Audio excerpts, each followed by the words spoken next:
Kung hindi ito leche flan, ano ito? Ano po yun? Ang tawag ko po dito ay eggless leche flan o leche flan na walang itlog. Meron bang ganon? Opo, tara, manood kayo.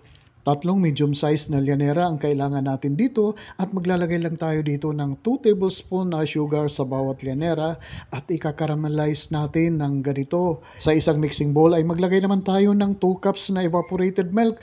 Para mas creamy, dagdagan natin ng 1/2 cup na powdered milk at saka 1/2 cup na cornstarch. Imikos-mikos lang natin sandali mga insan hanggang sa mag-will combine ang ating mga naunang sangkap dito. At para mas lalo maging milky ay magdadagdag din tayo dito ng 3/4 cup na condensed milk, 1/8 teaspoon na fine salt, pangbalansi sa tamis at 1 teaspoon na vanilla essence. Haluin uli natin ito ng maigi. Ngayon naman ay bubuhos natin ang ating mixture sa 3 llanera. Kasyang-kasya lang po ito sa 3 llanera. Maglalagay lang po tayo dito ng aluminum foil. Pagkatapos ay steam po natin ito over low heat ng mga 40 minutes po at ito po ay okay na po.